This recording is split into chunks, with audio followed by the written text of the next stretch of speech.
Bon, eh ben, salut à tous les amis, c'est le Gros Dino, j'espère que vous allez bien. Et nous voici donc repartis pour une vidéo des actus de la semaine. On va commencer simplement avec une banlist, puisque la banlist OCG est tombée. Elle sera effective au mois de juillet. Donc, je vous propose de suite de regarder ce qui a été touché, même si effectivement ça ne s'applique pas chez nous. Mais ça pourrait avoir un impact pour les championnats du monde, puisque si je ne dis pas de bêtises, c'est un mélange des deux banlists. Donc il pourrait y avoir quelques petits changements pour nos joueurs qui pourront aller là-bas. On va démarrer, donc on voit que Fenrir a été touché, hein, ma foi il est banni maintenant. Après les autres, alors déjà est-ce que c'est une bonne idée? Je pense pas personnellement, je trouve qu'à deux c'est bien, ça aurait été mieux du moins, puisque ça peut être une staple jouée dans pas mal de decks, je trouve ça plutôt fort et plutôt sympa. Ma foi maintenant qu'elle est bannie, bah c'est ciao, hein, bien sûr. Les autres cartes sont, me semble-t-il, déjà bannies chez nous, hein, notamment Fumigène du Voleur et Iron Chain. Elles sont déjà bannies chez nous. Donc bon, c'est pas trop grave. Pour les cartes qui sont limitées, eh ben, alors, à savoir que chez eux, Supralourd n'a pas été touché de la même façon, puisque comme on peut voir, chez eux, ils ont préféré limiter l'arbalète, qui est pour moi la carte qu'il fallait limiter, hein, bien entendu. Euh, je vois pas comment c'est possible autrement, sans tuer le deck, bien entendu. Il limite aussi la fontaine runique, un vrai hit, hein, on va pas se mentir, puisque la mettre à 2 comme ils ont fait chez nous, c'est inutile, les gens la jouaient déjà à 2. Purely qui se fait toucher aussi, le fait de pouvoir draw 3, enfin potentiellement draw 6, bah, c'est trop fort, hein, ils l'ont bien compris. Et le pot qui descend à 1, pareil, je suis assez mitigé là-dessus, parce que bon, est-ce que c'est vraiment utile? Je sais pas, j'ai un peu du mal à savoir là-dessus.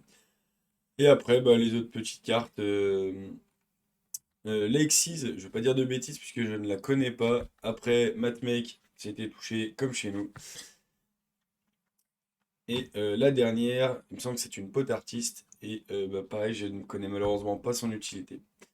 On remonte en semi-limité. Alors personnellement, ça me fait extrêmement plaisir parce que je vois que Miu Miu est à 2. Donc ça, bah, clairement, moi, ça me fait plaisir. J'aimerais bien que Konami la repasse à 2 aussi chez nous. Ça me ferait clairement plaisir.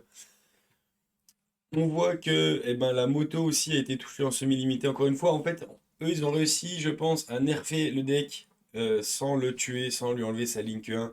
Même si le deck n'est pas mort, hein, on va pas se mentir, euh, il a quand même pris un sacré hit. Et du coup, le fait d'avoir mis la moto à 2, je trouve que c'est plutôt vraiment intéressant. Le Bloc Dragon qui est là aussi en semi-limité. Donc, non, ça peut être sympa. Et en carte délimitée, la Gazelle qui est de nouveau délimitée, le Tenki. Enfin, plein de petites cartes. Ma foi, à voir si en TCG, ils vont réussir à s'inspirer de cette banlist pour nous faire une banlist tout aussi sympathique. Ce serait vraiment cool.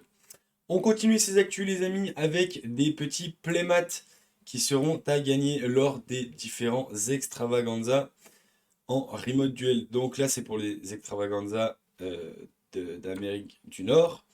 Donc, je vous affiche de suite les playmats. Honnêtement, personnellement, le petit Jinzu me fait clairement de l'œil. C'est vraiment un playmat qui est très très joli. Ainsi que le Fenrir qui lui aussi est juste incroyable, quoi. Je le trouve vraiment très très joli.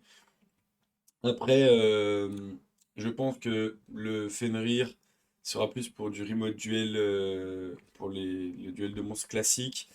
Et le Jinzo, au vu des cases, on voit bien que c'est pour du speed duel et en plus c'est écrit dessus. Donc il n'y a pas de questions à se poser. Donc et ben voilà les amis, il n'y a pas grand chose à dire pour cette semaine. Si ce n'est de jeter peut-être à la limite un petit coup d'œil à la méta OCG post-banlist. Mais ça ce sera pas maintenant puisque du coup la banlist étant effective à partir de juillet, on regardera ça.